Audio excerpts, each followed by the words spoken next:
ఇవ్వండి. ఇప్పుడు కరివేపాకు కొంచెం వేసుకోవాలి.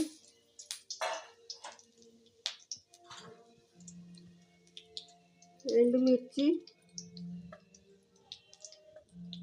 మూడు ఎండుమిర్చిలు వేసుకోవాలండి, కారం ఎక్కువ అయిపోతే. ఇక 4 పచ్చిమిర్చిలు,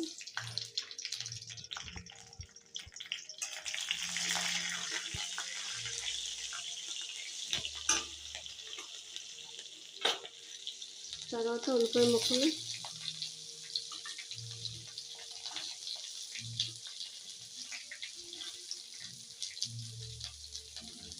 తర్వాత అల్లం తెల్లుల్లి,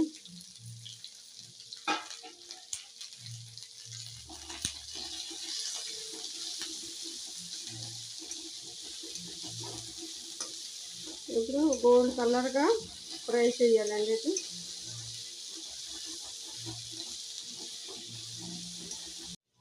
చూడండి, కొంచెం సాల్ట్ వేసేస్తే బేగి ఫ్రై మెత్తబడిపోతాయి. ఉల్లిపాయలు బాగా వేగిపోతాయి, వేగం అయిపోద్ది వేగిపోవడం. లేదంటే ఒక్కొక్కటి పచ్చిగా అలాగా ఉండిపోతాయి కదా, అందుకోసం సాల్ట్ వేసేయాలన్నమాట. అయిపోయావు కదా, గోల్డ్ కలర్ అయిపోయి దగ్గరికి అయిపోయి. ఇప్పుడు తోటకూర వేసుకుందాం. మా ఒరిస్సాలోనే ఇలా రెడ్దే దొరుకుతుందండి, వైట్దే మాకు దొరకదు.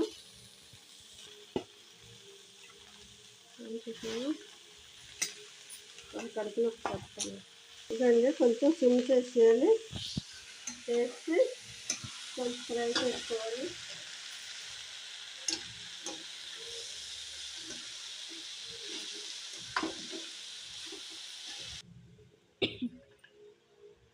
చూడండి, కొంచెం పసుపు వేసుకోవాలి, కొంచెం సాల్ట్.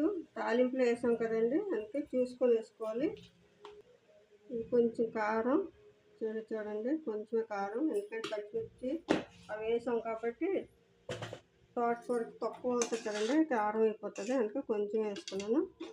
ఇప్పుడు బాగా ఫ్రై చేసుకొని ఇలా సిమ్లో ఉంచుకోవాలన్నమాట.